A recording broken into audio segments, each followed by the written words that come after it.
Hi, welcome back to Wallflowers. So today I've forgotten to turn the camera on. I've already done a lot.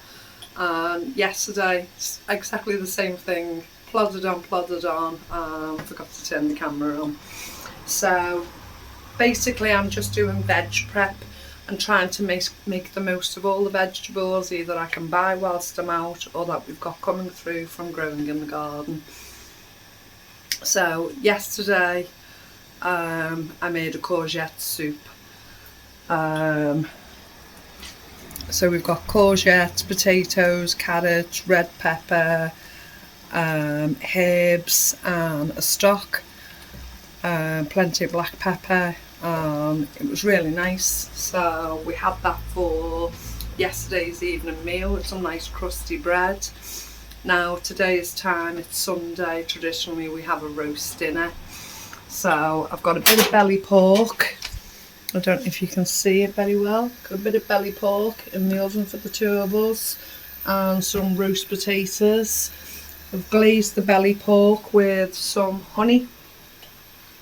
Glazed the potatoes with some honey and some olive oil.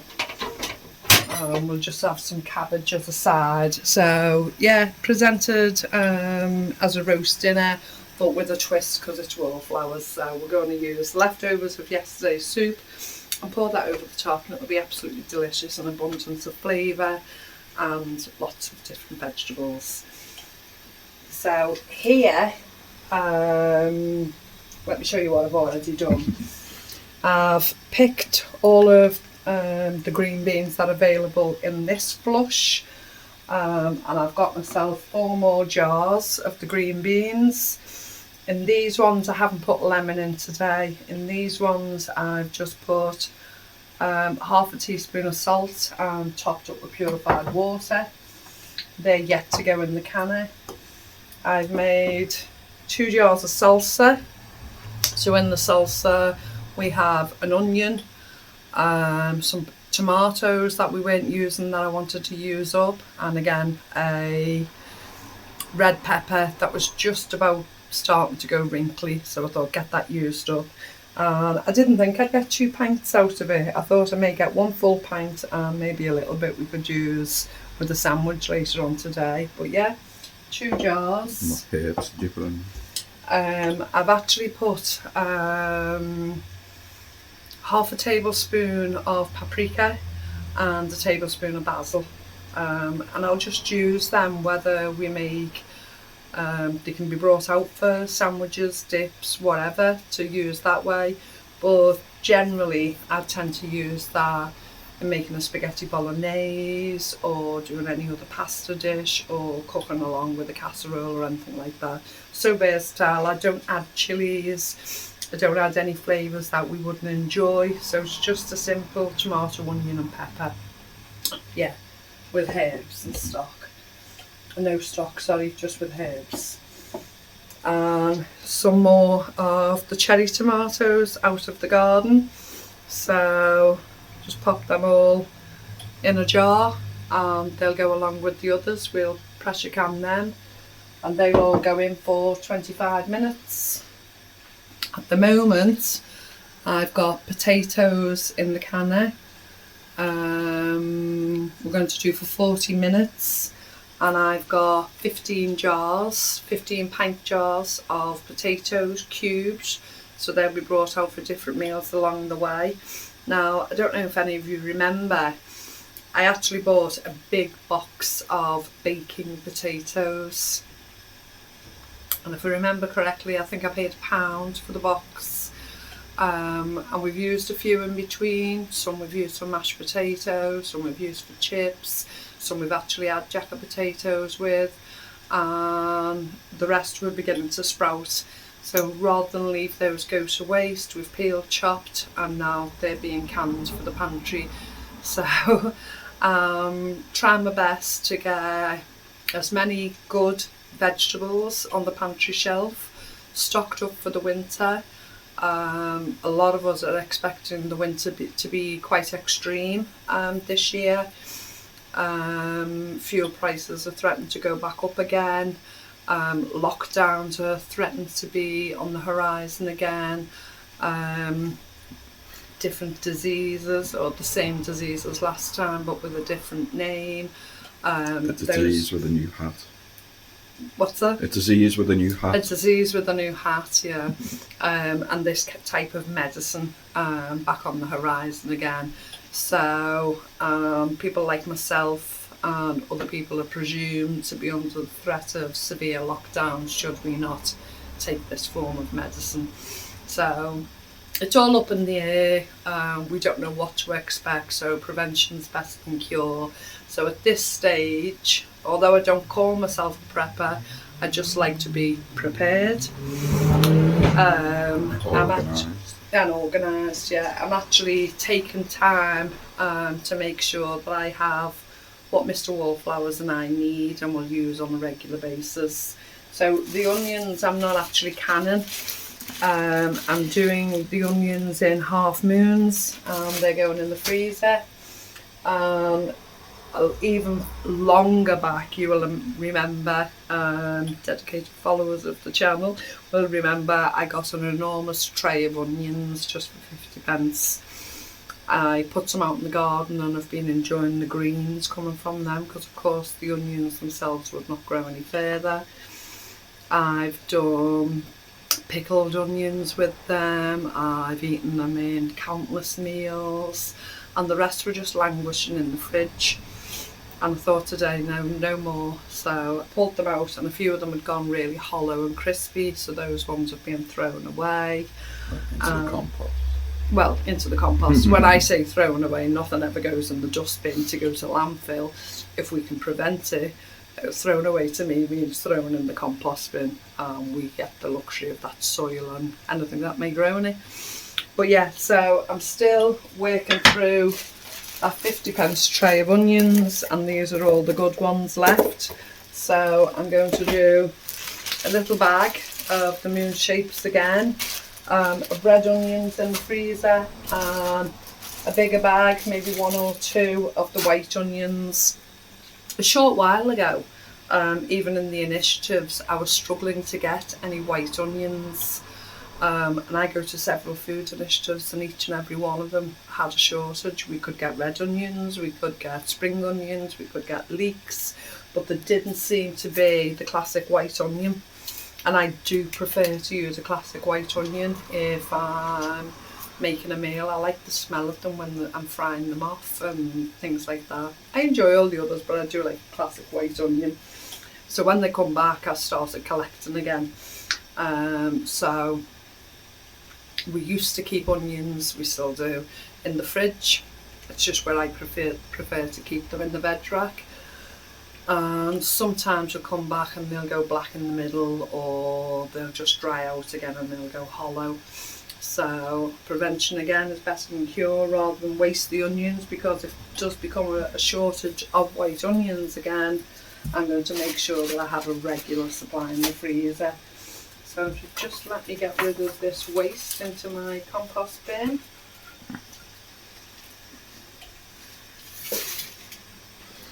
It's not been really good summer for farming and growing, so come the winter.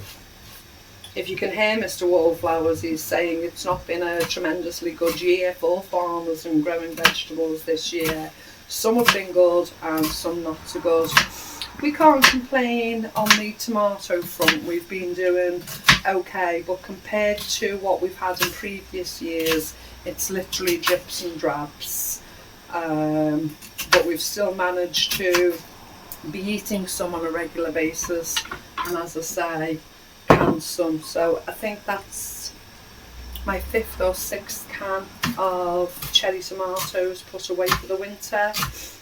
We still have a jar that I'll be using in the next week or 2 from the fridge, and I'll still be going out and collecting and bringing in some more, so hopefully I get to put another couple of jars away.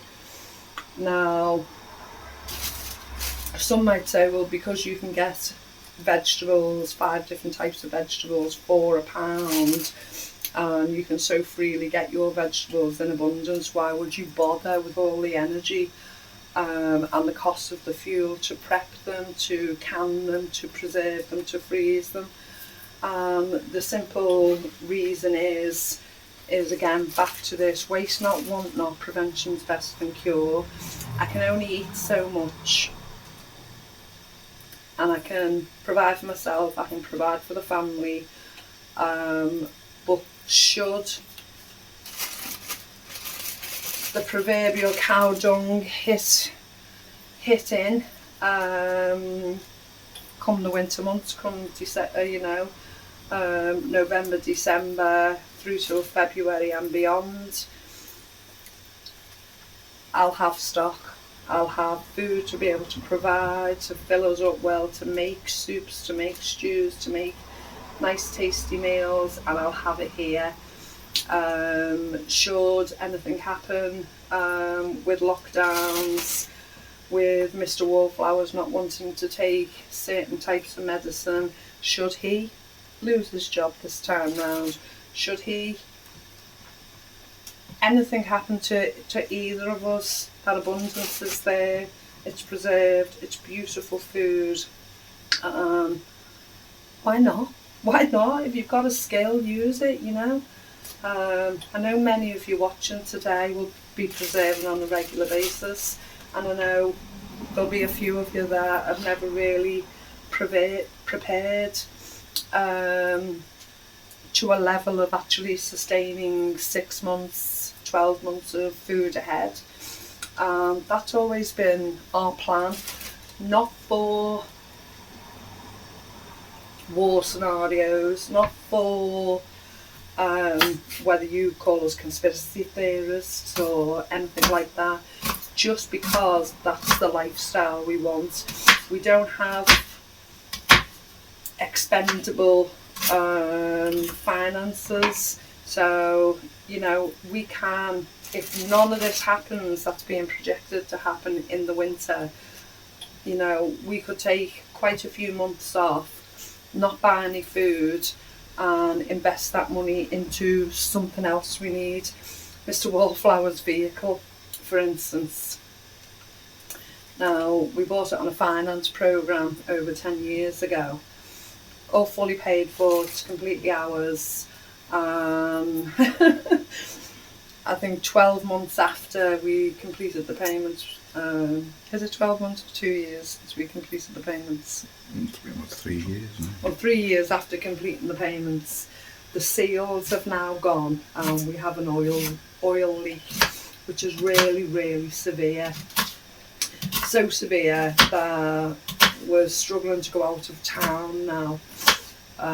We were meant to go to a place called Haworth in Yorkshire recently, and Mr. Wallflower said we can't go because of the vehicle dripping oil. He took it to the garage, and the price was £600.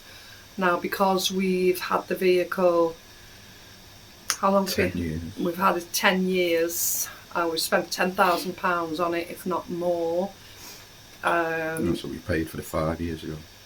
We We paid, had it on finance for 5 years. So yeah, so we paid finance for 5 years. We've owned it For 5 out years. completely now for 5 years, and now it's going to cost £600 to repair. Now we have to look at that and analyse whether it's worth investing that £600 or whether it's just time to let the vehicle go. Now, we like a van.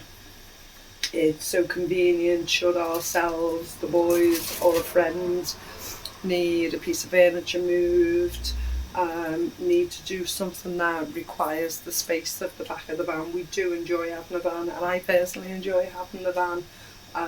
If I needed to get a new second-hand fridge freezer, for instance, we can actually go and collect it ourselves and come back and get the boys to help lift it in.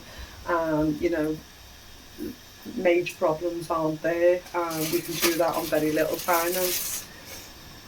If we trade this in now, more than likely it'd look like we have to get a car. That limits us then in the future, because we do buy items second hand. So if I need to buy a second hand cooker, for instance, or another washing machine, I'm then dependent on other people then to pay them. Goodwill, however, it pays out in the future, but we won't have the convenience of having our own van. So things are up in the air. We've got many decisions to make, and £600 is an awful lot of money. It looks like the vehicle's only worth about 1,500 now, so to spend that much money on a vehicle, that isn't really worth it. There's a lot of pros and cons, and we'll work on that. But we could probably be in a position, if we didn't buy any food for a few months, and we cut back in other places, probably be in a position to do it, whether it's worthwhile or not. But how long and what benefit would we get out of it? So I've gone all the way around the houses talking about it, but it's something that's playing on my mind at the moment. Is the investment worth it? What do we do if we don't have a van in the future? So we also need gutters replacing. yeah, but we're looking at each and everything, do you know what I mean? But if I stop and I say, right, we eat off the food supply we've got, what happens if, the scenarios come true? We've eaten our food supply, we'd be back to square one, wouldn't we? Because this food is better than money in the bank, isn't it? A lady said to me, the wood in the woodshed's better than money in the bank, and I tend to agree. Just a bag of onions in the freezer or whatever, yeah, it may only be £1 or £2, but add that up of the extra potatoes, the meats, whatever it is, add that all up, that's still taking it away from everything else. So we got the wood stove fire in, so this year we're not paying astronomical prices, no matter how high they go up, for basic heating within the house. We can do some cooking on the wood stove fire. Several things. We still need the gas to heat the water. We still need the gas for some cooking out here that we won't be able to do on the wood stove fire. But we'll be able to control that, we'll be able to limit it, and we'll be able to balance it and make it more affordable. So I'm so glad we've got the fire in, and I'm so glad we're in a position where we're going to be able to do that. I'm waffling a lot today, aren't I? But yeah, it's just, I've got a lot of things in my mind to actually work out how we spend the pennies, how we save the pennies, and how much work we can do to make that happen and make it enjoyable while I'm doing it. We pop the radio on, we sing along to the tunes on the radio, we pop our phones on and put some music on that we prefer to listen to, and just crack on with it. It's entertainment, and then I'll sit down and I'll flake. Okay, I'm going to carry on with these onions now and fill my bags for the freezer. Once the potatoes are done, I shall cross over. So the potatoes are 40 minutes. That's actually gone past. It's not starting to vent yet. Oh, right. I had new glasses on. So the potatoes are going to pressure can for 40 minutes. And the green beans, tomatoes and salsa are going to go in for 25. In between we should be having a roast dinner, so we'll be having the roasted pork, belly pork, roast potatoes, cabbage, and the cucumber soup over the top of it that we made yesterday. Hope you understand everything I'm saying. Hope you don't mind me waffling for a change. And lovely to meet you again, and we'll speak to you again soon. Bye bye.